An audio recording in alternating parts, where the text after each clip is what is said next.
Kejam betul awak masa tu Kenapa buat macam tu? Apa yang kejam sangat macam tu? Dalam keadaan saya sekarang ni, dalam keadaan saya yang sakit ni. Boleh ke kalau macam contohnya kalau aku mati secara automatik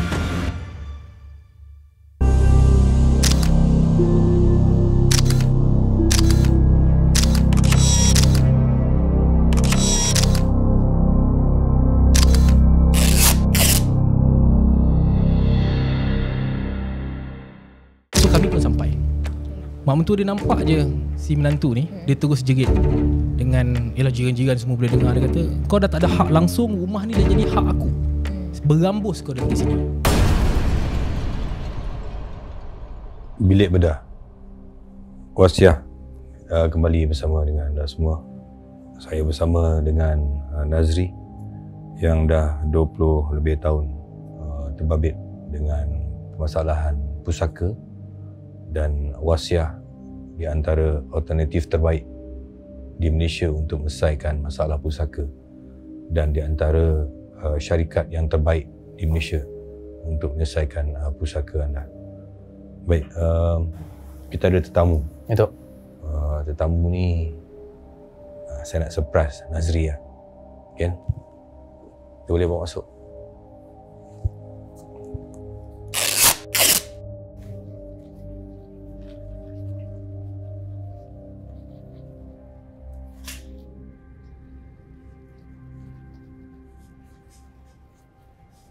Tok, macam kenal Tok? Memang kenal pun. Puan, kenal? Saya tu kenal. Allahu Akbar. Macam mana apa sekarang? Tak sihat ke apa? Kaki sakit lah sikit. Kaki sakit. Sebab saya duduk seorang sekarang kan. Itu hari kita orang ada berbincang pasal kes Puan ni. Jadi saya tahu sedikit lah kes Puan ni. Kan dulu ada orang nak jaga tak nak. Kan ada orang nak jaga tak nak. Tengok sekarang tak ada orang nak jaga. Yalah Datuk.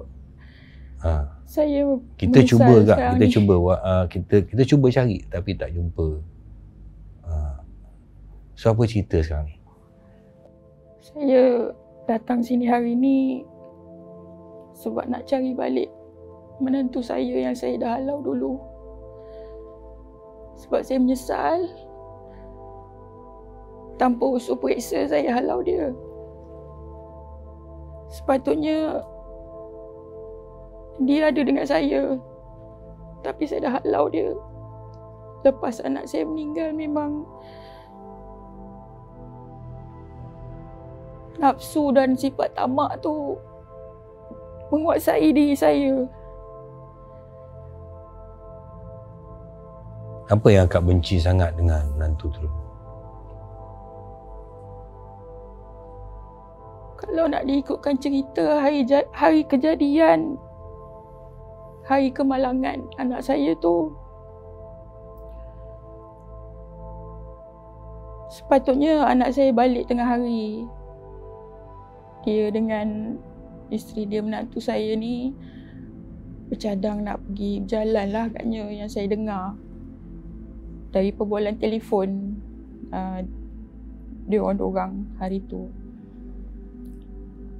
Jadi tengah hari tu dalam perjalanan balik lah kemalangan tu berlaku. Jadi sejak hari tu saya macam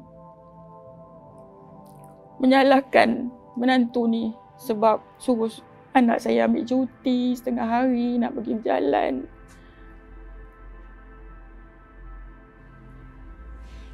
Okey Puan, benda pun dah berlaku. Menantu tu tak silap saya dia mualaf kan? Ya. Mualaf, tak ada anak yatim kan? Dia anak yatim, dia tak ada kahwin, keluarga. tak ada keluarga kan, anak yatim. Patutnya Kak santunilah anak yatim kan. Jadi kita nak cakap nak cari memang tak boleh cari Ada info apa-apa tak Nazri? Tak ada. Tak ada info. Kita cuba hubungi, nombor tu pun memang dah tak tak pergi balik kat rumah anak yatim tu, mungkin dia balik. Kita tak tahu. Ha? Kita tak tahu dia datang daripada rumah anak yatim mana. Oh. Saya mula mengenali dia pada ketika masa nak menguruskan kes ni tadilah. Dan saya tahu dia ni bermula sebagai anak yatim pada ketika selepas perbicaraan. Oh. Kan? Masa cerita pasal duit tu kan. Okey, apa kemuskilan apa yang pihak Wasiah Amin Bilik Bedah boleh bantu? Saya sebenarnya kalau boleh nak cari juga dia. Sebab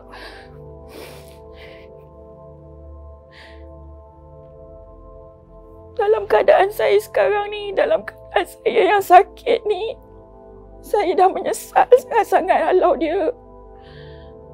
Dan baru-baru ni saya dapat tahu yang rumah tu sebenarnya diamanahkan oleh anak saya kepada menantu supaya menantu saya ni boleh jaga saya dalam sisa-sisa hidup saya yang tak seberapa lagi ni, yang dah tak lama lagi. Saya kalau boleh nak cari dia juga-juga. Nak cari dia untuk apa? Sebab dia pun tak ada siapa-siapa. Dan saya nak tebus balik kesalahan saya dulu. Saya pernah simbah kuah asam pedas kat badan dia. Macam-macam lah saya buat dekat dia. Masa anak saya ada di rumah, saya buat-buat baik dengan dia. Tapi bila anak saya pergi kerja, macam-macam saya buat dia. Saya lempang dia. Sepatutnya saya jaga dia. Sebab dia anak yatim. Dia dah tak ada siapa-siapa. Itulah sesalan saya sekarang ni. Saya nak jawab pun saya tak boleh nak jawab ni. Sebab bilik bedah ni memang kita menyelesaikan masalah orang hidup dan orang mati. Tapi masalah yang Kak tanggung ni, masalahnya orang tu tak tahu kat mana. Kan, orang tu tak tahu kat mana. Tapi mungkin kalau dia, kita cuba bilik bedah cuba viralkan video ni. Kalau dia tengok, mungkin dia akan datang balik kat rumah Kak lah. Maknanya memang nak bagi rumah tu, memang arwah anak tu memang bagi kat dia sebenarnya, betul? Memang dia bagi untuk jaga. Ada bahagian. Saya sebahagian dan dia sebahagian. Tapi masa saya buat keputusan untuk halau dia tu, saya beli balik bahagian dia. Oh, dah bayar kat dia. Bayar dekat dia. Oh yalah, bayar, betul dia nak bagi duit tu balik. Betul tu. Dia dipanggil tebus faraid. Tebus faraid. Tapi kejam betul awak masa tu agak. Tapi dah lah anak dah tak ada, awak seorang, kenapa buat macam tu? Maaf saya tanya, kenapa buat macam tu? Apa yang kejam sangat macam tu? Tu anak yatim tu.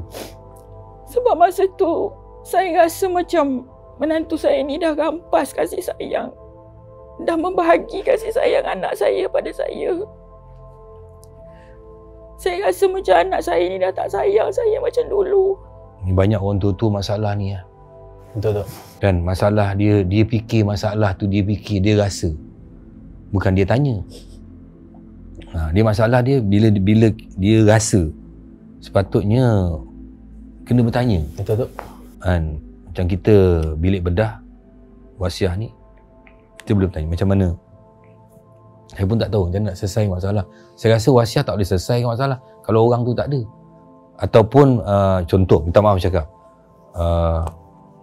katakanlah puan ni dengan Wasiah jumpa tak jumpa, contohnya lah sakit sekarang, kalau dia mati, boleh tak harta dia ni, tak tahu puan, ni cadangan saya, boleh tak harta yang puan miliki, puan tak ada orang lain, untuk diserahkan kepada menantu tu kalau pihak Wasiah terjumpa.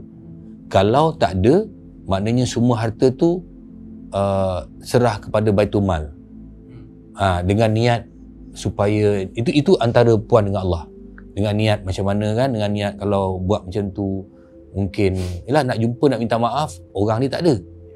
Tapi itulah pada pandangan saya tak arif tentang perkara ni. Mungkin Cik Nazri mungkin boleh tak buat macam tu, Cik Nazri? Boleh. Terima kasih Tok. Saya kenal makcik ni masa mula nak uruskan kes lah kan. Saya pun pernah cakap dengan makcik kan, kita bincang elok-elok. Ada benda yang kita rasa tak sedap dekat mata kita, kita cakap elok-elok kan. Jangan membuat keputusan terburu-buru. Tapi itu ialah, sejauh itu sahajalah yang saya mampu lakukan makcik kan? Sebelum kata apa, tragedi yang sebenar berlaku. Dosa kita dengan Allah tu, kita boleh minta ampun direct terus dengan dia. Tapi dosa kita dengan manusia ni tu, kita kena selesai lah sesama manusia kan. Itu je jalan dia. Cuma mungkin pada pandangan saya, melalui platform ini, melalui platform sebelum ini, melalui Datuk punya platform Hitam Putih Kehidupan, kita dah menceritakan tentang situasi yang berlaku kepada makcik.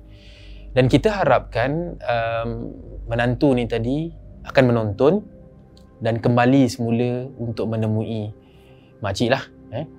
Dan kita harap juga platform ini menjadi sebahagian juga untuk mendapatkan menantu ni tadi untuk berhubung dengan makcik. Mungkin sejauh itu saja yang kita mampu boleh buat lah tu. Tapi kalau pun dia menonton dan kalau dia masih lagi ada dendam kesumat, mungkin ada rasa yang mungkin tak nak selesaikan lagi, itu hak dia untuk dia tidak kembali lah. Itu pun apapun yang kita boleh buat, kita berdoa pada Allah. Itu yang saya boleh komen lah berkenaan dengan menantu ni tadi. Cuma berkenaan dengan rumah cadangan saya tadi, yang apa yang Datuk sebut tadi, seperti mana yang arwah tinggalkan. Arwah ni beli rumah sebelah je tu kan. Dia beli rumah sebelah kan. Sebab apa? Sebab semata-mata tak nak tinggalkan jauh kehidupan dia dengan kehidupan makcik. Itu niat dia kan. Tetapi kalau ikut undang-undang sekarang ni, harta tu dah jadi makcik punya dah. 100% makcik punya. Ya, sebab masa saya tebus tu dia tak ambil duit tu, dia hantar balik duit. Betul. Kami terkejut makcik. Kami terkejut. Dia datang ofis bawa duit RM100,000 je. Minta kami serahkan semula kepada makcik. Itu yang saya menyesal sangat. Cuma apa yang kami boleh buat? Kami ni adalah pihak ketiga yang membantu, hanya membantu untuk mempermudahkan urusan semua. So dalam situasi rumah itu tadi, bila mana dari sudut undang-undang harta tu dah jadi milik makcik 100%, maka terserah pada makcik nak buat apa dengan harta tersebut. Dia tak mengganggu orang lain dah. Tetapi macam mana saranan daripada Datuk tu sebenarnya bagus tu kan. Kalau kata contoh berlaku kematian, na'udzubillah, berlaku kematian kepada makcik hari ini, siapa yang akan menuntut harta tu? Nak kena tengok pula waris faraid makcik siapa kan. Makcik dah tak ada anak, mungkin melibatkan adik-beradik makcik pula dan sebagainya. Adakah mereka nak mengambil tahu tentang perkara ni? Itu satu. Yang keduanya, mungkin daripada harta yang kita ada yang tak banyak ni tu, kita boleh manfaatkan untuk kehidupan kita akan datang. Maksudnya apa? Maksudnya seperti mana saranan Datuk tadi, mungkin kita boleh gunakan instrumen-instrumen yang ada dalam Islam ini, seperti mana wasiat, hibah, wakaf dan sebagainya, untuk memastikan harta ini boleh memberi manfaat kepada kita untuk amal jariah kita seterusnya, walaupun kita dalam kubur. Walaupun kita dalam kubur. Okey, apa yang saya boleh dapat rumuskan? Mungkin yang pertama, mungkin makcik boleh wasiatkan kepada menantu ni. Tetapi wasiat ini, sebab dalam situasi ini instrumen wasiat boleh digunakan untuk tetapi sebabkan menantu ni bukannya waris faraid, so boleh gunakan instrumen wasiat. Tetapi menggunakan instrumen wasiat, dia hanya maksimum 1/3 saja yang dia boleh diwasiatkan. Selebihnya balik semula kepada, saya rasa hibah kena ni. Yes. So dari sudut dekat situ, kalau kata contoh guna instrumen wasiat, hanya 1/3 saja. Balance dia akan jadi faraid semula. So bila jadi faraid, nama dah banyak masuk dalam geran. So susah kita nak manfaatkan. Datuk mention tentang hibah. Yes, kita boleh gunakan instrumen hibah. Cuma tu orang dia tak ada. Yes, sebab hibah ni, bila kita cerita tentang hibah, hibah ni ada rukun dia ada syarat dia. Salah satu daripada rukun dia mestilah penerima. Kan? Penerima tu mesti wujud. Dan ada juga dan boleh ke kalau macam contohnya kalau aku mati secara automatik aku hibahkan kepada sipolan-sipolan? Oh, tak boleh tu. Tak boleh Sebab hibah mesti dibuat pada ketika hidup. Dia tak boleh selepas mati. Jadi dalam situasi sekarang, kalau dia nak hibahkan pun kepada menantu ni, penerima ni tak wujud pada ketika akad hibah nak dibuat. Tu yang tak pertama. boleh juga Yang kedua adalah dari sudut akad. Sebab hibah ni dia kena ada ijab dan qabul. Mesti ada pemberian, mesti ada penerimaan. So siapa yang nak menerima tu? Okey. So agak sukar juga untuk menggunakan instrumen hibah. Kalau macam tu cadangan saya. Maknanya hibah tak boleh dilakukan. Jadi puan kena ada niat je lah. Kalau katakan menantu ni dia tengok, dia datang balik pada puan atau datang pada wasiah, kita cepat-cepat uruskan hibah tu. Okey, kalau katakan tak sempat, saya sarankanlah, Cik Nazir tolong betulkan saya sarankan semua harta kak ni diwakafkan atas nama dia, arwah anak dia dan arwah dan menantu dia yang tak jumpa ni. Boleh ke tak boleh? Okey, bagus tu cadangan Datuk tadi tu. Kita boleh buat macam tu. Tetapi sebelum saya pergi ke arah wakaf tu, ada juga satu lagi cara yang mana boleh menggunakan khidmat wasiah tu. Bermaksud, yang ini dipanggil amanah lah tu. Diberikan harta ini kepada wasiah yang mana dan mengarahkan wasiah untuk mencari menantu ni. Tetapi ada tempoh lah. Tak boleh dah nak open terus sampai 100 tahun wasiah nak cari menantu ni. Sama ada hidup ataupun mati menantu ni kita pun tak tahu. So mungkin letak satu tempoh. Tapi selepas satu tempoh itu, selepas usaha mencari ni tak jumpa, maka puan boleh mengarahkan wasiah untuk menjual harta ni. So manfaat hasil jualan ini tadi boleh diinfakkan ikut kepada mana pihak orang kata apa, badan-badan yang layak menerima. Contoh rumah anak-anak yatim, rumah tafiz dan sebagainya, supaya orang kata apa, aliran pahala itu berterusan. Okey, itu salah satu juga daripada cadangan.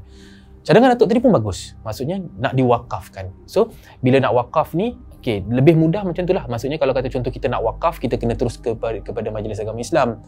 So diwakafkan, dan dalam masa yang sama bila berlaku kematian dan sebagainya, dia tak jadi harta pusaka terbeku. Maksudnya harta tu telah pun diwakafkan, dah bawah kendalian Majlis Agama, dan secara berterusan pahala itu akan mengalir. Dan kalau kata contohlah, ada wakaf pun juga, kalau kata contoh kalau kita nak orang kata apa, macam nak menjual tadi dan sebagainya pun, so lebih mudah macam tu. Cuma kalau wakaf ni, aliran pahala dia tu akan berpanjangan sampai kiamat. Betul. Contohnya macam kalau katakan rumah tu diwakafkan kepada wasiah dalam certain period, kalau tak boleh dijualkan, dan duit yang dijual tu boleh diberikan kepada satu pembinaan masjid yang ketika itu, contohnya ada masjid nak bina kan, contohnya kan, jadinya yang itu dia dikategorikan sebagai amanah tu. Amanah. Oh, itu amanah. Maksudnya diberikan kepada wasiat. Kena letak tempoh 7 tahun.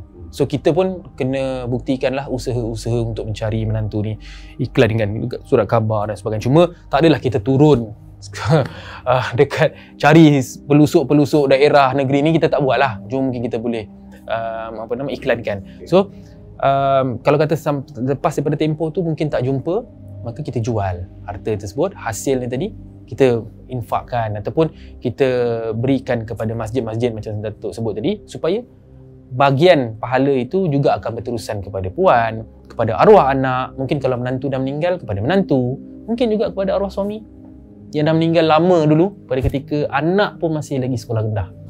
Apa yang boleh bilik bedah rungkaikan daripada peristiwa puan ni ialah hidup tak lama, kita pasti akan mati, dan semua yang hadir dalam kehidupan kita adalah manusia yang diaturkan oleh Allah Subhanahu Wa Taala. Kita kena menerima zaman ibu mertuaku itu bukan zaman hari ini. Kerana reda dengan urusan waimah sehelai daun pun gugur daripada pokok, semuanya urusan Allah Subhanahu Wa Taala. Saya minta kalau nantu kak ni nampak tengok ni, harap berhubunglah. Dari segi percakapannya, perlakuannya, mak mentua ni dah insaf dah mengaku kesilapan. dah mengaku. Segala-galanya dah mengaku. Baik, itu saja. Terima kasih Puan. Itu saja daripada Bilik Bedah Wasiah. Assalamualaikum. Salam. Terima kasih. Terima kasih Puan.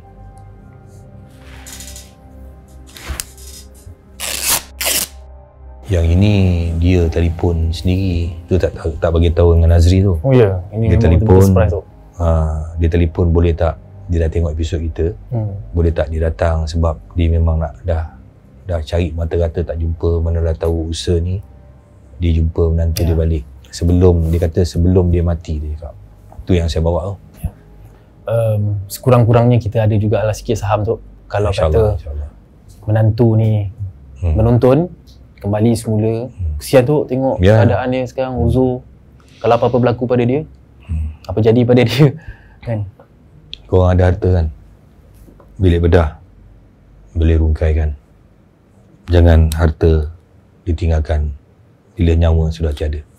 Jumpa lagi minggu depan. Assalamualaikum.